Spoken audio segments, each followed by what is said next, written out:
let's dive into some stuff, man. We got a very full thing. Here is Shannon Sharp and Joe Johnson, and this is the nightcap. Yeah, I guess he's thirsting over Bianca. That girl cut up like some onion, boy.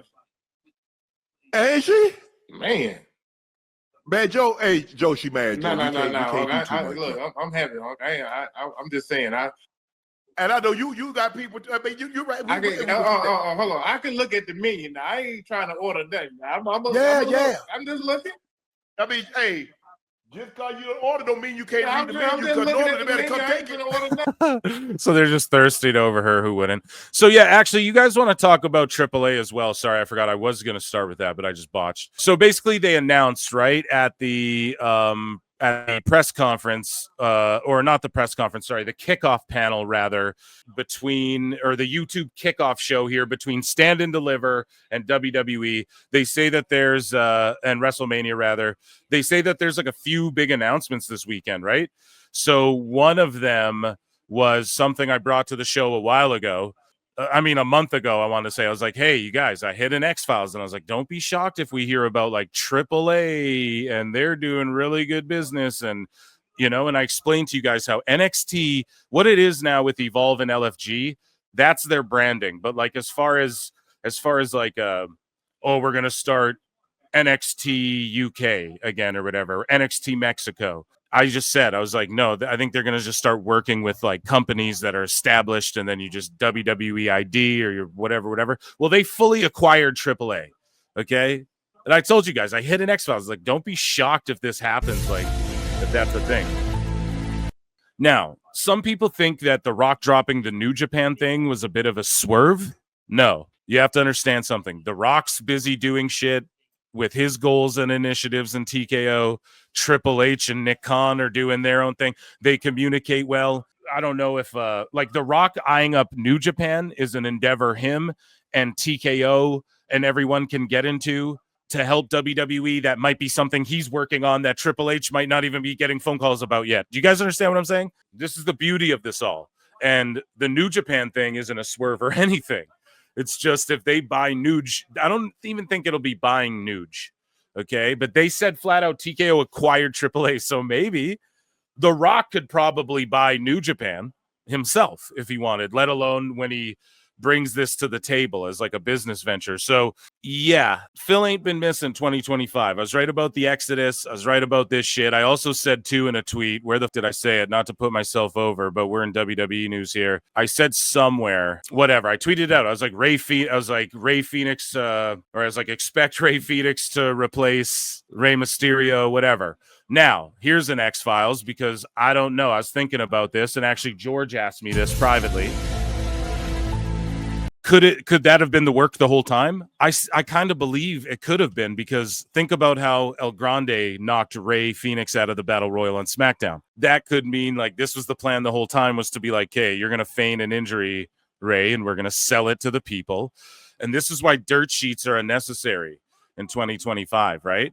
And so I tweeted this out. I was like, FYI, the dirt sheets are all freaking out and are going super hard on WWE because WWE is cutting them out entirely moving forward. I don't know. Husey was hilarious. He's like, WWE can either talk to ESPN or Variety or Powerbomb Botcher 69 from thighslappedsuperkick.com. The sheets are done. And that's all I'm saying. Like, a lot of us have been saying this for a long time. But yeah, this is stirring up the discussion. But hey, I just don't think you'll get fun guys like, hey, what's your Waffle House order? And Giga Chad Van Vliet and shit. But people who are like Snoopy and like, here's the thing. I think WWE have active conversations with their roster. Like, they don't want to do a round of stooge tests again, And if they were to, or let's say there's a lot of new wrestlers coming in now too, right? Okay, they're cultured a little bit differently, and especially the direction WWE is going. So there could be new wrestlers who come in where WWE's like, hey guys, and hey, like, we get it. I don't care if that's your friend. Maybe don't talk to these people. And then you have Sap and shit. I mean, dude, he's in the media suite more than likely, just talking mad shit about Triple H and everything. Why? Because sources are tightening up. I've been on that ass, no Diddy, for a long time with all this shit. So yeah, I'm taking my victory lap here. No Young Bucks, and Yeah, I'm just pumped, but it's just a matter of like you can just see it if you piece it together, you know? And like if assholes like me can like make guesses, funny guesses about shit and get it right, then what's the need for a dirt sheet? Like Husey said. Yeah, why would they talk to outlets who trash them and all this shit? And it's not about, well, it is sort of controlling your own narrative. I mean, but that's what every business tries to do ultimately at the end of the day. And people go, oh, when are you businessmen? But it's just like, dude, the product is better because of all this shit. I just want y'all to understand that. That's the key thing. It's as a fan, trust me, as a fan, the shows have been so much better since they've been tightening up on this shit. And I'm excited, and I'm going to explain why. And this is a thing not a lot of people, I don't think, are able to vocalize here. But it's like, there was at a period of time there in like 2014, 15, 16, 17, I want to say maybe, where WWE, and I mean, they've always sort of done this, but you know, they were bringing in, like, there was a while where it was like Asuka, Shinsuke, Sami Zayn, Kevin Owens, even, you know, like Steen and Generico. Who else? Like Bobby Roode came in, Samoa Joe came in, and what the Uber marks like myself were marking out about was like, oh my God, WWE and Triple H are like kicking this door open to make it where we can get Shinsuke in WWE and AJ's in a Royal Rumble. Like AJ was a guy I was fully convinced we'd never see in WWE, especially with Vince there. AEW comes along, and then that steals a lot of that away as far as like, well, we're getting these other guys, you know, wouldn't it be, because at that time too, we're like, damn, maybe one day Kenny Omega, have you guys seen Omega and Okada and shit like that? It's like, well, imagine them in WWE, what they could do, push them to the moon. AEW comes around and then brings these guys. So everyone's hype about that. And everyone's like, dude, yes, hopefully this is the sports based, whatever. And then in that time, it became not what the promise was. And then WWE and Triple H took over and were like, yeah, we're going to keep expanding like I wanted to do. We're going to keep doing the mark shit, you know, for the marks. And we're going to turn this shit into like major league, professional, NFL level sports based with some of the best storytelling as well. Or at least they're trying, you know, I mean, not all of it's ace, you know, but I don't know. The WrestleMania, every match has like a good enough story. Like you see these packages that they've been playing all week and stuff too, like the Logan Paul AJ one. Like if you weren't invested in that match, watch that package right there and you're like, holy shit, you know, it just elevates the match. So Triple H, man, I said it too. I was like NXT Mexico, but just through like a Fed that's out there. Maybe AAA, I don't know, right? Conan's out there. That's what I literally said on the show. I don't know, all I'm saying. And what's the first thing they announced? NXT Worlds Collide. Oh, Dirt Sheet Phil, what happened? What happened? They're all mad. I'm laughing. I'm drinking.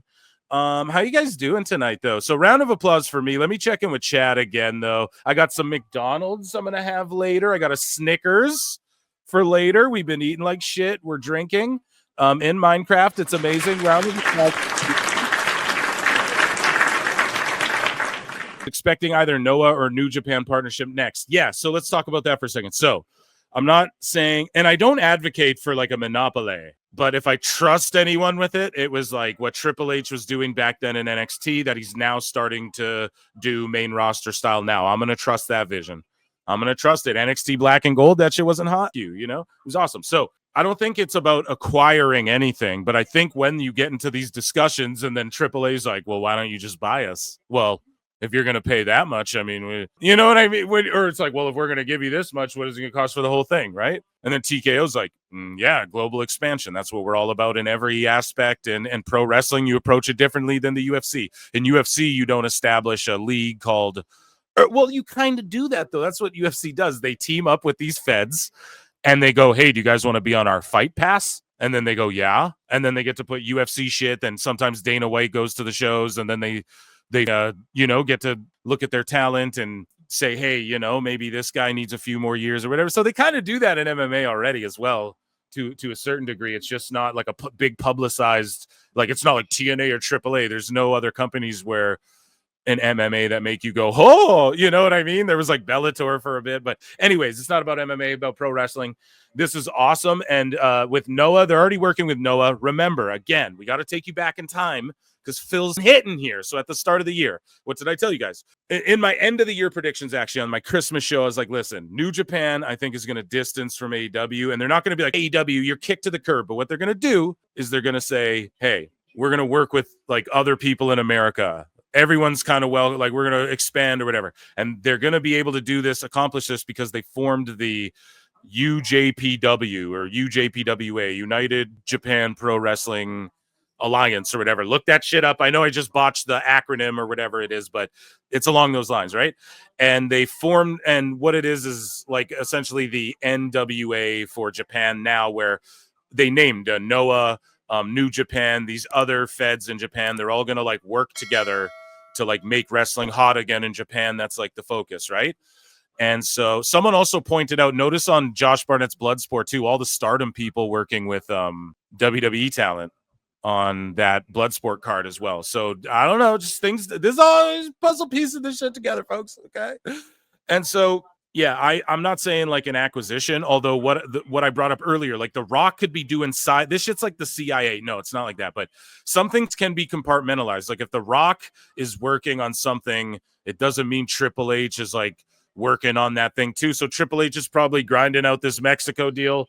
Rock's over here like, yeah, I want New Japan or whatever. I don't think it's a distraction. I just think it's The Rock going, yeah, this, like he probably talked to someone on the phone and it's The Rock and he's just gonna, The Rock says, you know, The Rock's got a bit of an ego, right? Maybe it's a good thing. Maybe it's a bad thing. I'm not hating, but I think people give him too much shit for his movies too. I think he's like pretty decent in like most shit, you know, especially his earlier stuff. Is it weird that sometimes I feel like his earlier stuff was better? Like that Walking Tall movie was great. The Rundown was great. It's great. But yeah, man, Conan also tweeted out. Conan, he was like, what goes around comes around or whatever or something. And also, like, if I can just say this, because this is a long time ago as well. Hugely was like, bro, I mean, Conan in 2K, they're putting Wolfpack in there last year. So I was hoping he'd be a DLC this year, but probably next year now that this happened, right? So yeah, there's a clip that's on my YouTube channel where I like super chatted into K100 and asked Conan, or I said something, I